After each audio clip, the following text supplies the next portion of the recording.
I actually wasn't going to make a video about Ghostrunner 2 after I finished it. I really enjoyed the gameplay, the story, the cinematic moments, the characters and a bunch of other things, but nothing really stuck out to me while playing, except for one line of dialogue near the end of the game. And obvious spoiler warning for major parts of Ghostrunner 2 throughout this video. You're a real masterpiece, Mitra. A rogue AI who believes himself to be a real human being. You despise us, not realizing you're... You despise us, not realizing you're one of us. This line of dialogue seemed weird to me, and upon finishing my playthrough I decided to dive deeper into Mitra's lore and overall story, hence why I am making this video. So sit back and relax as I talk about the human Ghostrunner AI Mitra the Firstborn.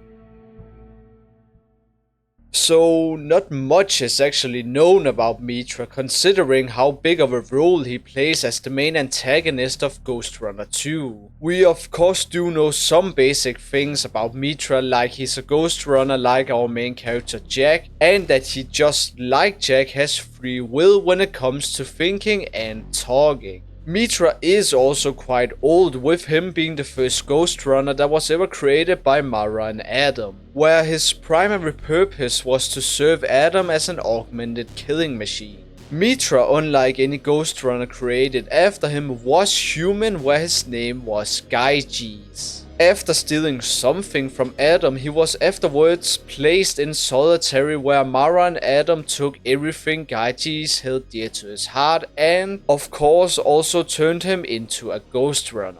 Along with Mitra, other Ghostrunners were also created for the same purpose as Mitra. But as time went on, Mitra started to change. He began to think about Adam, Mara and their ideals, which led to Mitra creating the Ashura Rebellion, a group of Ghostrunners who tried to take Adam and Mara down. But sadly the rebellion did not succeed, resulting in Mitra getting shot down and hidden away. Quite a few years pass, where Mitra is eventually found after the events of the first Ghostrunner game by Madhu, another Ghostrunner who was a member of the Ashura Rebellion. With Mara and Adam dead because of Jack, there is no longer anything major protecting Dharma. And after returning to life thanks to the Ashura, real creative name by the way, we now know almost everything about Mitra, or at least how he became a Ghostrunner. But in order to learn more about his motives and whether or not he still has a bit of human left in him, we actually have to take a step back. Because now we have to look at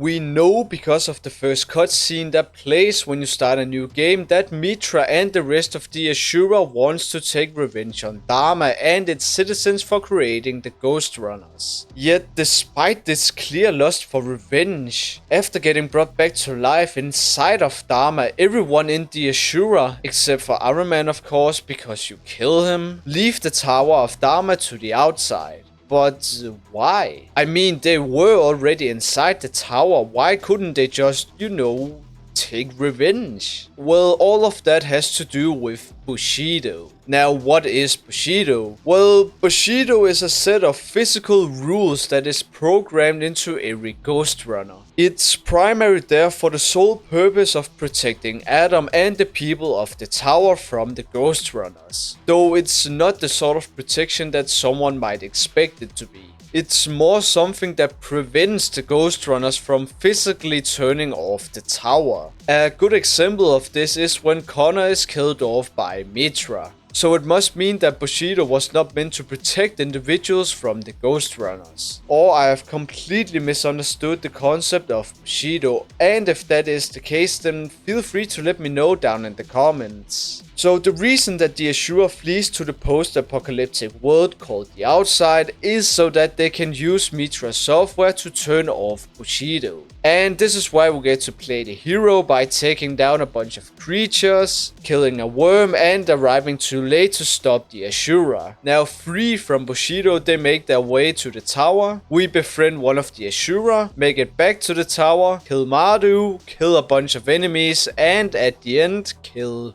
Mitra. But this does not mean that we are done talking about it, because there is still a couple important things to cover, like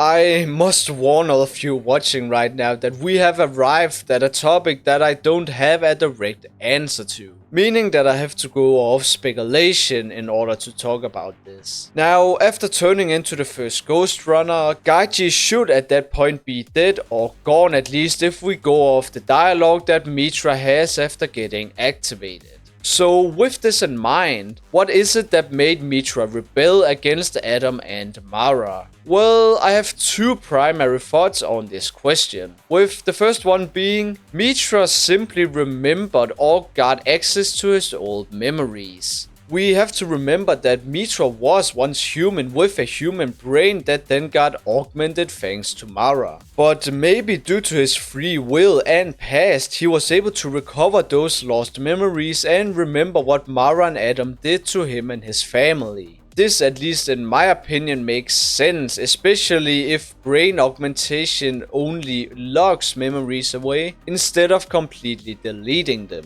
Now, the second reason why I think Mitra decided to turn against Mara and Adam is a bit more simple. Maybe Mitra always wanted to take revenge on Adam, Mara and the tower. When we hear about Mitra's creation, it goes like this. Mara creates a Ghostrunner unit. Adam and Mara tries to place Gaiji's consciousness into the brain of the Ghostrunner. It fails and also kind of not fails because Mitra gets activated, and why did I say that this explanation was going to be simpler? What I'm trying to say is, what if some of Gaiji's vengeful memories ended up getting transferred to the Ghostrunner brain? This would, at least in my opinion, create this vengeful rogue Ghostrunner that we have come to know as Mitra. Of course, at the end of the day, he doesn't succeed in achieving revenge on the tower, but at least he tried. Now, the last thing I want to cover before I end this video off is whether Mitra is a human or robot.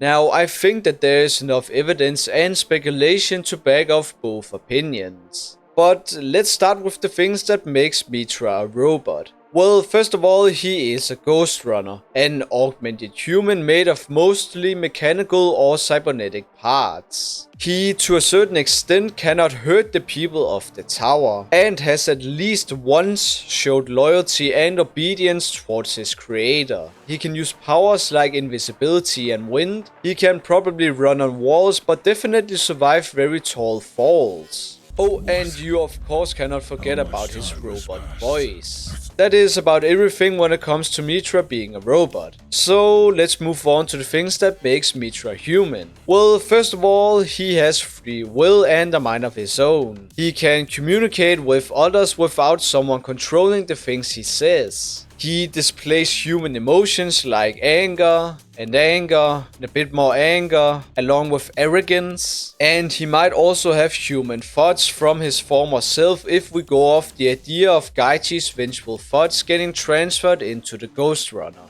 So is there actually an answer to this? Not really. Since it's never except for one line of dialogue ever explained whether or not Mitra is human or robot. But I think that it's fair to say that Mitra to an extent is human, but in the body of a robot. I think that this is the best conclusion I can come to and would like to hear your guys' opinion on it. But without further ado, thank you so much for watching this video all the way to the end. Now, if you have a good idea for any future videos, then please leave a comment about it down below. Remember to leave a like and a sub, and until we meet again, bye bye!